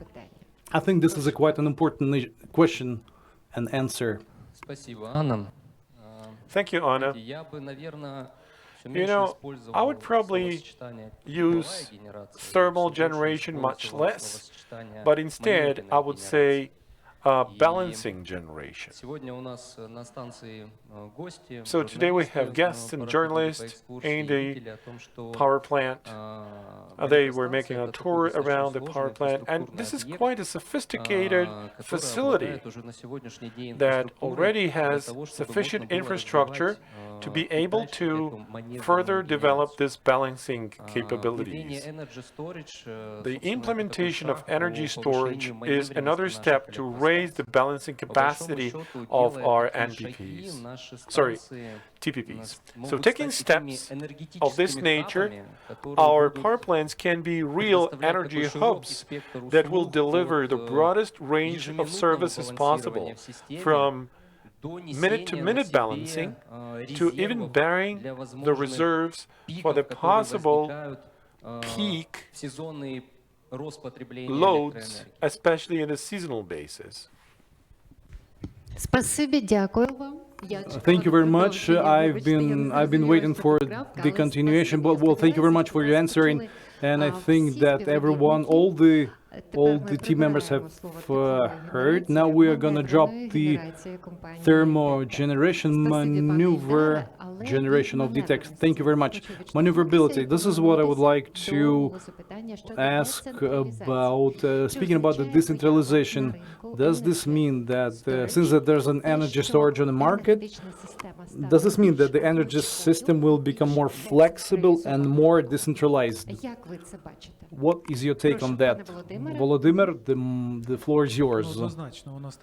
Definitely it will become more flexible and it will become more decentralized, and this process does exist in the world, is taking place in Ukraine. Ukraine is not an exception to the rule, and for the big grid operator, this means that we will have fewer clients, but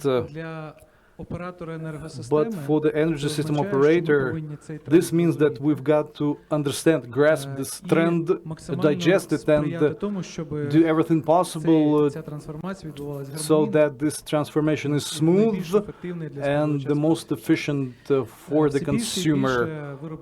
More and more production company, households and consumers will be consuming electricity produced by their own electrical units, and they will keep that electricity in their own storages.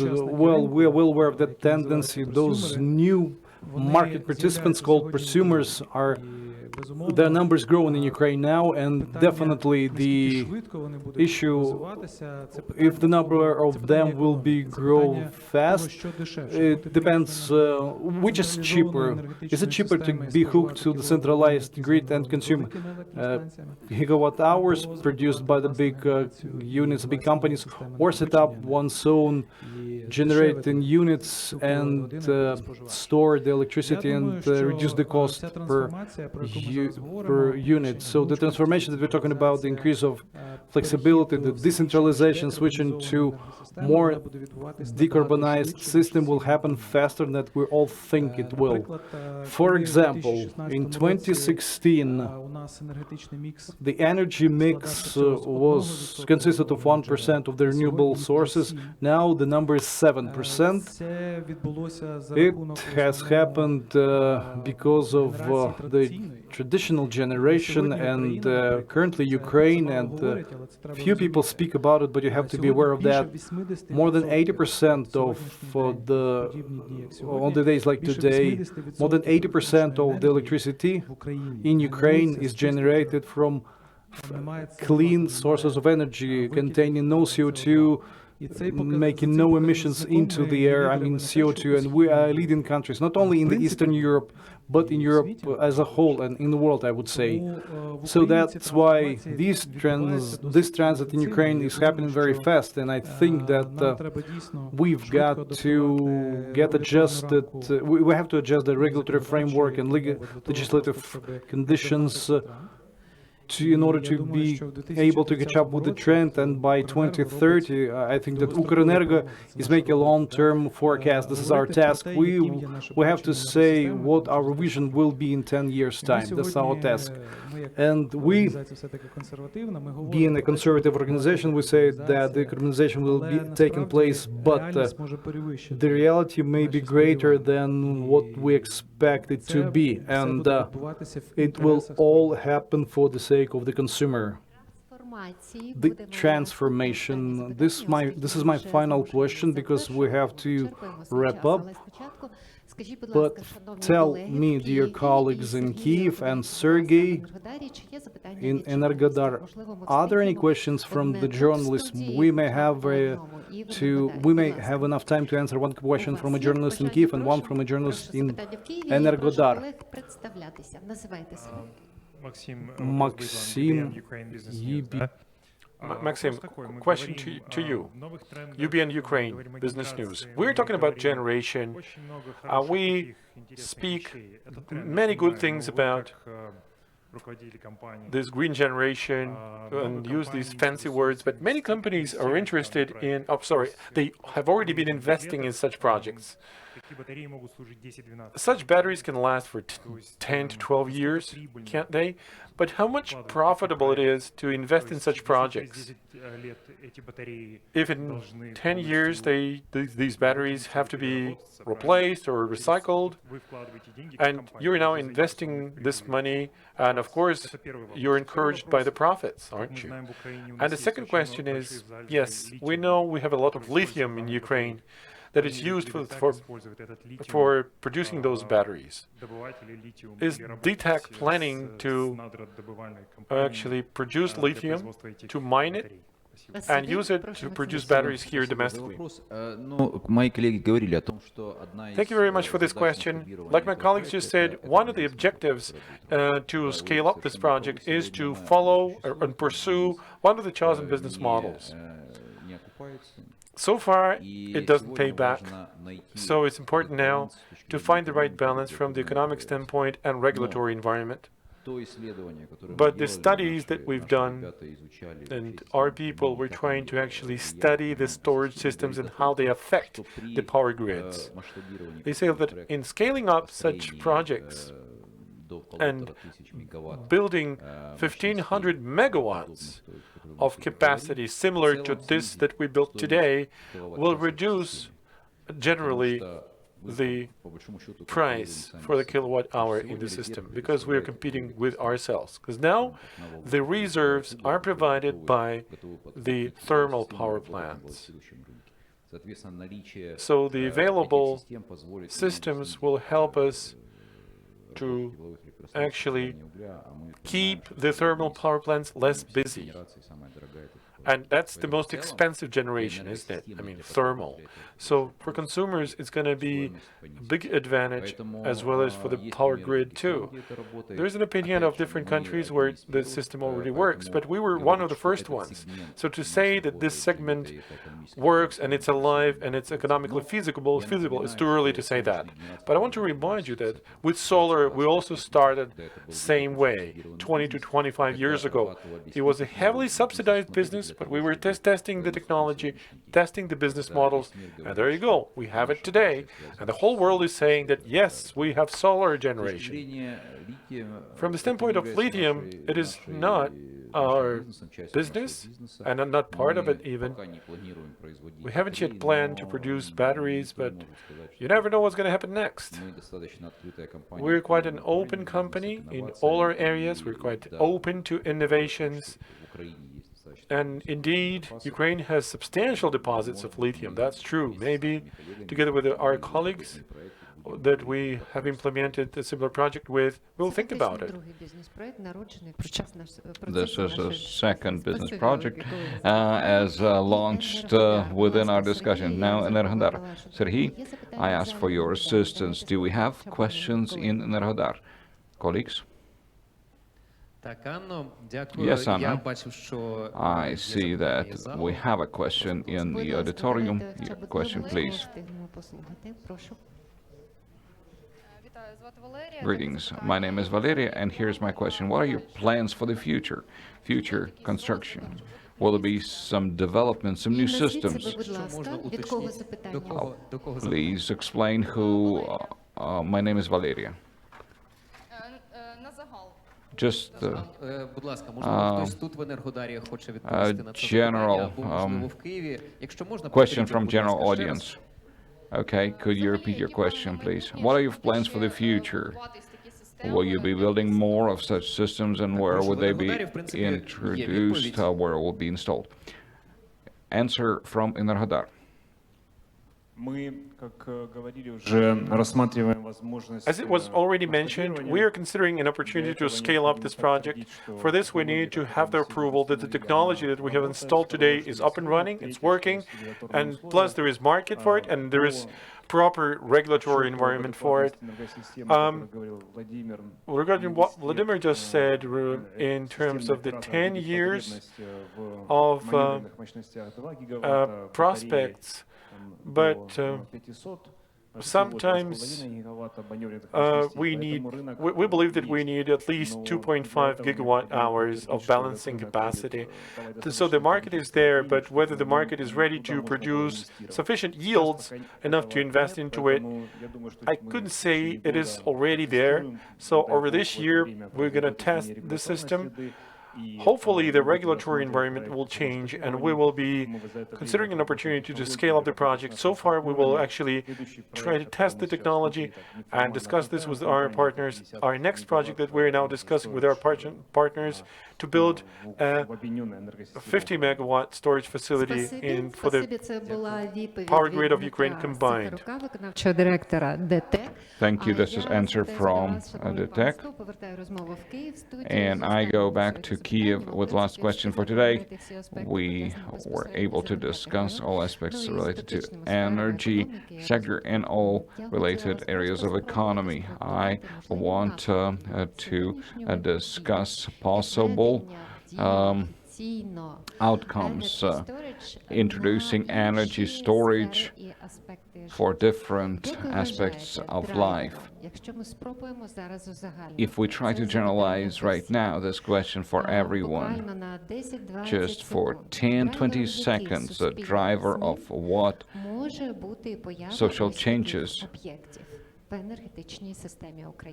could be caused by such energy facilities in Ukraine. Let's start. I think first driver would be development of such system, and that would be development of renewable energy sources and decarbonization of our economy as a whole. Survival of society, right, thank you. Shakrubagot, what's your opinion on this matter? So, what would be the next changes in society caused by these batteries? More than 10 seconds. I would like to start with the issue currently that may be relating to this plant also, that if a unit is not integrated to a power plant, such as hybrid configurations, in hydro, solar, or thermal power plants, there is a need for legislative definition of battery units. And because this is a standalone, this particular application is a standalone application. So I would like to provide you our views about the legislation environment. And it makes Ukraine to adopt an approach to both storage systems and resource adequacy that is aligned with the current well-thought EU approaches. There are a number of draft laws pending at the Rada, but we see weaknesses in the legislative approaches. Our recommendations are as follows. First, it is vital to attract necessary services and investments to meet resource adequacy requirements through market mechanisms, and to avoid state support schemes as a way not to repeat the costly experience of the renewable energy feed-in tariff power purchase agreements. Second, it's necessary to involve the energy regulator in deriving any necessary market. My apologies, Mr. Boguta. These are very important recommendations, and I wish we had members of parliament too. I wish our members of parliament could take notes of what you're saying, but I need just a couple key recommendations. These are final statements of all participants. We don't have enough time for the speeches. Just key statements, please. Okay, then thank you for everything you've said. And Mr. Volodymyr, please. What other social changes could be driven by the launch of energy storage systems? We already discussed this. Non-energy changes, okay. We talked about energy money, but that's a matter of too far remote future. We'll talk about change of competitiveness, improvement of competitiveness of industrial companies. We'll talk about climate conditions that would improve.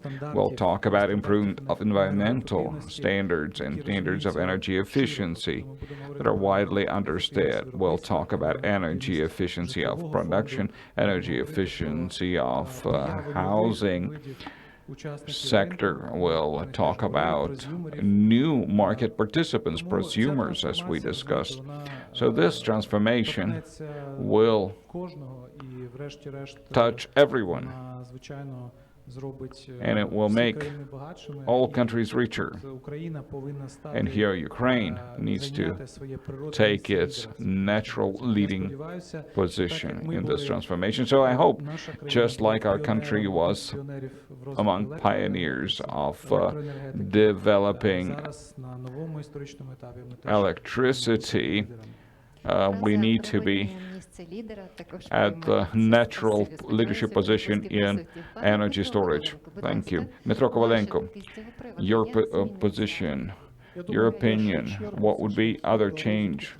First, this would be a way of transforming society, psychology and understanding of our future, clean future, with possibility to live in new paradigm. And it will not be related to necessity of paying more for it. We talk about transformation of the sector, opinions, directions of those opinions, and clean and bright future for us.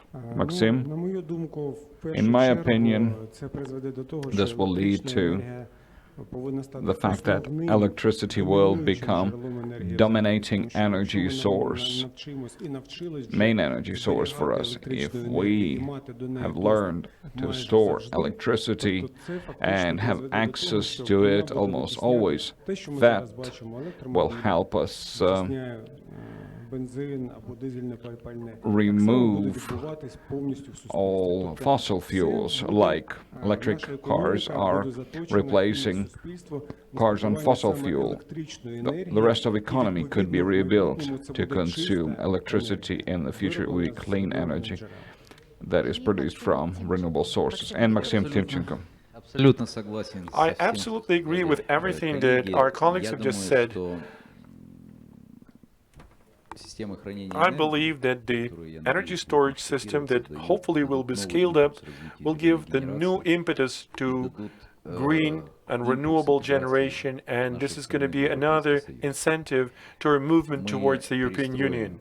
We're going to rebuild our power grid, our sector, so that we will be invited to the European Union.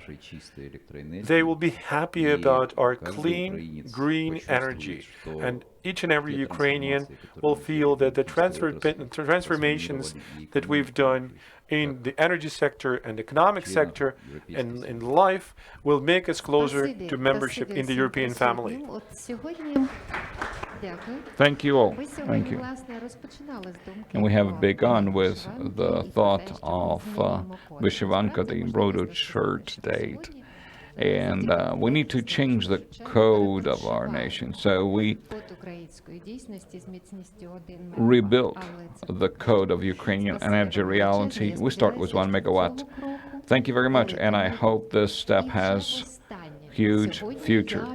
And for the last time, I will give the floor to Energodar, to Serhiy. Are you connected? No flood, no deluge. Well, the heavy rain is nothing compared to emotions we feel now. We are flooded by emotions. And a couple more words that we'd like to say. These are emotional words, amazing sensation from the great event we have. And in addition, to what we discussed between us and Kiev, the changes that would happen, transformation that would happen. And that's a funny fact, but it relates to electricity. I used to ride in an electric car with a diesel heater because electric heat was not sufficient. So prosumers in Ukraine will create more ideas, more innovation, and this would be a living mechanism. The market will move forward, and you will respond properly. And something will happen for sure. Nobody knew how many planes we would have in the air. Nobody knew that we can send words by telegraph, and now we can send videos to each other. You're 100 kilometers away from us, and we did not feel the distance. We were feeling in the same room, and that's another advantage of modern technology that never stopped developing. And we are very happy that we joined this event. Do you agree? Okay. And I like to say this final phrase.